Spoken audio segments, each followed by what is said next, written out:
Hello everyone, welcome to study squad. I am Shivani Chauhan. इस video में हम देखेंगे क्लास 10th हिंदी की बुक का चैप्टर 2 राम लक्ष्मण परशुराम संवाद के क्या क्वेश्चन आंसर्स, प्रश्न उत्तर या फिर क्वेश्चन आंसर्स हम इसमें देखने वाले हैं। और हम लोग का चैप्टर का एक्सप्लेनेशन और ठीक है, बाकी सारे सब्जेक्ट्स वो सब हम लोगों का किस पे है, लर्नर बी पर हम लोगों के बाकी सारी चीज़ें कवर हैं। यहाँ पे हम लोग क्वेश्चन आंसर्स देख रहे हैं। चलो देखते हैं। क्वेश्चन नंबर 1 जो है इसमें हमें बोला गया है, परशुराम के क्रोध करने पर लक्ष्मण ने धनुष के टूट जाने के लिए कौन कौन से तर्क दिए। जब परशुराम बहुत ज़्यादा गुस्सा करने लगे तो लक्ष्मण ने क्या कहा कि भाई कैसे टूट गया धनुष। तो ये देखिए, हमें तो यह असाधारण शिव धनुष साधारण धनुष की भांति लगा। तो अगर आप लक्ष्मण कहते हैं कि परशुराम, अगर आप कह रहे हैं कि भाई इतना ही असाधारण शिव का धनुष है, बट हमें तो ये बिल्कुल ही नॉर्मल सा लगा है। श्री कृष्ण को तो ये धनुष नए धनुष के समान पुराने, ठीक है। तो श्री राम ने इसे तोड़ा नहीं, बस इसे छुआ तो छूते ही ये खुद ही टूट गया। इस धनुष को तोड़ते हुए उन्होंने किसी लाभ व हानि के विषय में नहीं सोचा था। उन्होंने ऐसे अनेक धनुषों को बालपन में यूं ही तोड़ दिया था, इसलिए यही सोचकर उनसे यह कार्य हो गया। तो लक्ष्मण ने कहा कि बालपन में तो राम ने इतने सारे धनुष तोड़े हैं, तब तो आपको गुस्सा नहीं आया। हमने तो इस धनुष को तोड़ते हुए कोई हानि लाभ के बारे में नहीं सोचा, हमें क्या पता ये शिव का धनुष है, तो हमने तोड़ दिया, सिंपल। नेक्स्ट क्वेश्चन है, परशुराम के क्रोध करने पर राम और लक्ष्मण की जो प्रतिक्रियाएं हुई उनके आधार पर दोनों के स्वभाव की विशेषताएं अपने शब्दों में लिखिए। तो परशुराम ने बहुत ज़्यादा गुस्सा किया, तो राम ने क्या उसका रिएक्शन किया और लक्ष्मण ने क्या किया। तो देखिए आंसर है, परशुराम के क्रोध करने पर राम ने अत्यंत विनम्र शब्दों में धनुष तोड़ने वाला आपका कोई दासी होगा कहकर परशुराम का क्रोध शांत करने एवं उन्हें सच्चाई से अवगत कराने का प्रयास किया। तो राम ने कहा कि जिसने धनुष तोड़ा है वो आपका कोई दासी होगा, तो आप गुस्सा ना करें। उनके मन में बड़ों के प्रति श्रद्धा एवं आदर भाव था। उनके शीतल जल के समान वचन परशुराम की क्रोधाग्नि को शांत कर देते हैं। तो बहुत ही ज़्यादा शांत स्वभाव के जो है राम होते हैं, और वो परशुराम का गुस्सा राम की बातों से फिर शांत हो जाता है। मगर लक्ष्मण का चरित्र श्री राम के चरित्र से बिल्कुल विपरीत था। उनका स्वभाव तो थोड़ा उग्र था और उद्दंड टाइप के थे, वो तो ले लेते थे लोगों की। वे परशुराम को उत्तेजित एवं क्रोधित करने का कोई अवसर नहीं छोड़ते। उनकी व्यंग्यात्मक जो है से परशुराम आहत हो उठते हैं और उन्हें मारने के लिए उद्यत हो जाते हैं, और सभा में उपस्थित लोगों को भी अनुचित लगता है। तो जो है काफ़ी ज़्यादा खराब तरीके से लक्ष्मण बात करते हैं परशुराम से और उल्टा सीधा उनको सुनाते हैं। नेक्स्ट है, लक्ष्मण और परशुराम के संवाद का जो अंश आपको सबसे अच्छा लगा उसको बताइए, उसके अपने शब्दों में संवाद शैली में लिखिए।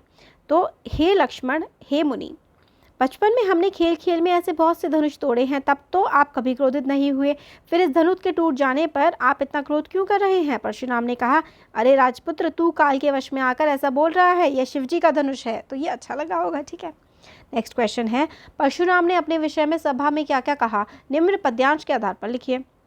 तो क्या क्या बताया उन्होंने अपने बारे में। बाल ब्रह्मचारी अति को ही विस्वित क्षत्रिय कुलद्रोही, भुजबल भूप बिनु कही विपुर बार मही देवह दीनी। तो ये सब उन्होंने एक श्लोक कहे थे, हम तो आंसर देख लेते हैं। परशुराम ने अपने बारे में कहा कि मैं बचपन से ब्रह्मचर्य व्रत का पालन करता आया हूँ, मेरा स्वभाव अत्यंत क्रोधी है, मैं क्षत्रियों का विनाश करने वाला हूँ, यह कहकर यह सारा संसार जानता है। मैंने अपनी भुजाओं के बल पर धरती को अनेक बार जीतकर ब्राह्मणों को दान दे दिया। सहस्त्र बाहु की भुजाओं को काटने वाले इस फरसे के भय से गर्भवती स्त्रियों के गर्भ तक गिर जाते हैं। इसी फरसे से मैं तुम्हारा वध कर सकता हूँ। तो उन्होंने बताया कि भाई मैंने ये काम कर रखे हैं और तो भाई तुम डर जाओ। नेक्स्ट क्वेश्चन है, लक्ष्मण ने वीर योद्धा की क्या क्या विशेषताएं बताई हैं। तो इस पंक्ति का भाव है, स्वयं सवेरा वसंत रूपी शिशु को, ये क्या है। नेक्स्ट है, साहस और शक्ति के साथ विनम्रता हो तो बेहतर है। इस कथन पर आप अपने विचार व्यक्त कीजिए। तो यह पूर्णतः सत्य है कि साहस और शक्ति के साथ विनम्रता का मोल हो तो सोने पर सुहागा होने जैसी स्थिति हो जाती है, अन्यथा विनम्रता के अभाव में व्यक्ति उद्दंड हो जाता है, वह अपनी शक्ति का दुरुपयोग करते हुए दूसरों का अहित करने लगता है। साहस और शक्ति के साथ विनम्रता का मेल श्री राम में है, जो स्वयं को दास शब्द से संबोधित करके प्रभावित करते हैं। वे अपनी विनम्रता के कारण परशुराम की क्रोधाग्नि को शीतल जल रूपी वचन के छींटे मारकर शांत कर देते हैं। तो देखिए ठीक है, अच्छी बात है, अगर आपके पास शक्ति है तो इसका मतलब ये थोड़ी ना है कि आप किसी को भी डराते धमकाते फिरेंगे या फिर किसी से खराब तरीके से बात करते फिरेंगे। राम खूब शक्तिशाली होते हैं बट हमेशा सबसे अच्छी तरीके से बात करते हैं।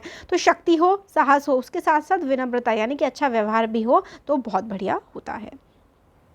ये हैं इनके भाव बताने हैं। बहिसी लखनऊ बोली मृदुबानी अहो मुनीसु महाभटमानी। तो इसका क्या मतलब है? इसका मतलब है भैसी लखनऊ बोले मृदुबानी पुनि पुनि मोहित देख कठारू। इसका ये है, देखिए ये पंक्तियाँ जो हैं तुलसीदास द्वारा रचित रामचरितमानस से ली गई हैं। उक्त पंक्तियों में लक्ष्मण जी द्वारा परशुराम जी के बोले हुए अपशब्दों का प्रत्युत्तर दिया गया है। तो भाव ये है कि लक्ष्मण जी मुस्कुराते हुए मधुर वाणी में परशुराम का व्यंग कसते हुए कहते हैं कि मुनि आप अपने अभिमान के वेश में हैं, मैं इस संसार का श्रेष्ठ योद्धा हूँ, आप मुझे बार बार अपना फरसा दिखाकर डरा रहे हैं। आपको देखकर तो ऐसा लगता है कि मैं मानो फूंक से पहाड़ उड़ाने का प्रयास कर रहे हूँ, अर्थात जिस तरह एक फूंक से पहाड़ नहीं उड़ सकता उसी प्रकार मुझे बालक समझने की भूल मत कीजिए, मैं आपके इस फरसे को देखकर नहीं डरता हूँ। तो मतलब वो कह रहे हैं कि परशुराम उनका फरसा दिखा रहे हैं, डरा रहे हैं लक्ष्मण को, बट लक्ष्मण कहते हैं कि भाई मैं नहीं डरने वाला। अब इसका देख लेते हैं। तो इसका देखिए क्या है, ये प्रसंग जो है रामचरितमानस से लिया गया है और कौन बोल रहा है? भाव ये है कि लक्ष्मण जी अपनी वीरता और अभिमान का परिचय देते हुए कहते हैं कि हम भी कोई कुम्हड़ बीतियाँ नहीं हैं जो किसी की भी तर्जनी देखकर मुरझा जाएं। मैंने फरसे और धनुष बाण को अच्छी तरह से देख लिया है, इसलिए ये सब आपके अभिमान सहित कह रहा हूँ। अर्थात हम कोमल पुष्पों की भांति नहीं हैं जो जरा से छूने मात्र से मुरझा जाते हैं। हम बालक अवश्य हैं परंतु फरसे और धनुष बाण हमने भी बहुत देखे हैं, इसलिए हमें नादान बालक समझने का प्रयास ना करें। तो लक्ष्मण कह रहे हैं कि आप हमें नादान या बेवकूफ़ बच्चा समझने का प्रयास ना करें, हमें भी ये सब आता है। अब ये वाला जो है इसका देख लेते हैं। तो प्रस्तुत पंक्तियाँ जो हैं तुलसीदास द्वारा रामचरितमानस से ली गई हैं। उक्त पंक्तियों में परशुराम जी द्वारा बोले गए वचनों को सुनकर विश्वामित्र मन ही मन परशुराम जी की बुद्धि और समझ पर तरख खाते हैं। तो इसका मतलब क्या निकल के आ रहा है?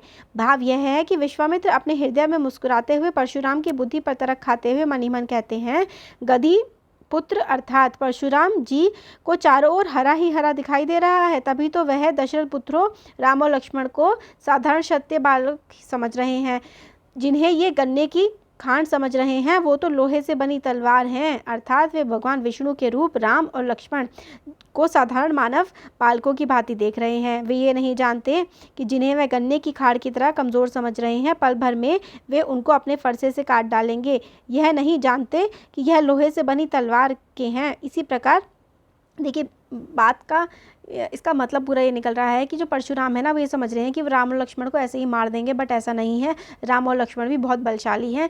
राम तो खुद भगवान विष्णु के अवतार हैं और जो है ये परशुराम उनको बहुत कमज़ोर समझ रहे हैं, जो कि गलत है।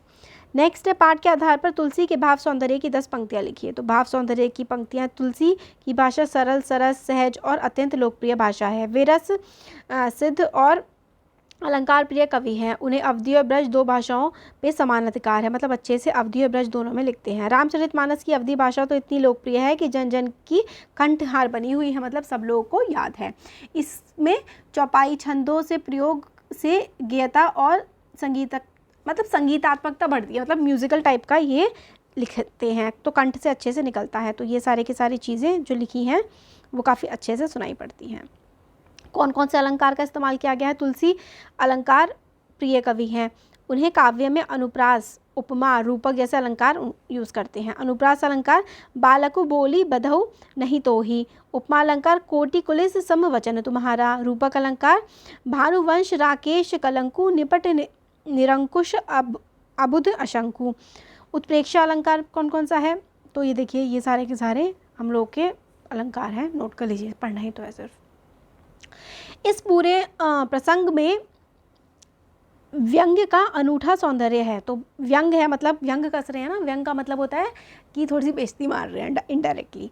तो यही है कि तुलसीदास द्वारा रचित रामचरितमानस में इस काव्यांश में तुलसीदास जी ने लक्ष्मण जी के माध्यम से स्थान स्थान पर व्यंग का अनूठा प्रयोग किया है। तो देखिए यहाँ पर लक्ष्मण जी जो कह रहे हैं कि आपको, लक्ष्मण जी परशुराम जी से धनुष को तोड़ने का व्यंग करते हुए कहते हैं कि आप अपने बालपन में ऐसे हमने अपने बालपन में ऐसे अनेक धनुष तोड़े हैं, तब हम पर कभी क्रोध नहीं किया। कि मतलब हम बच्चे थे तब भी तो हमने धनुष तोड़े थे, अब क्यों आप इतना मतलब हम पे गुस्सा कर रहे हो। यहाँ पर जो है या विश्वामित्र जी जो है परशुराम की बुद्धि पर मन ही मन व्यंग कसते हुए कहते हैं कि परशुराम जी को सब कुछ हरा ही हरा दिखाई दे रहा है। उन्हें जो ये लोहे जैसे बालक हैं, ये गन्ने की खाड़ लग रहे हैं, गन्ने की रस्सी लग रहे हैं, बट ये तो लोहा है, ये अपने फरसे से इन्हें नहीं मार पाएंगे। तो इसमें फिर से देखिए अलंकारों का इस्तेमाल किया गया है यहाँ पे अलग अलग, ये आप लोग देख सकते हैं कि अलंकार पहचानना है। बालकु बोली बधई नहीं तो ही, तो ब का इस्तेमाल बार बार किया है तो अनुप्रास। इसमें कोटिकुलिस, कोटिकुलिस में उपमा अलंकार है। कोटिकुलिस समवचन तुम्हारा उपमा अलंकार। तुम्ह तऊ काल हाख जनु, इसमें उत्प्रेक्षा अलंकार। बार बार मोही, तो देखिए पुनरुक्ति प्रकाश है, इसमें उपमा है और इसमें रूपक अलंकार है।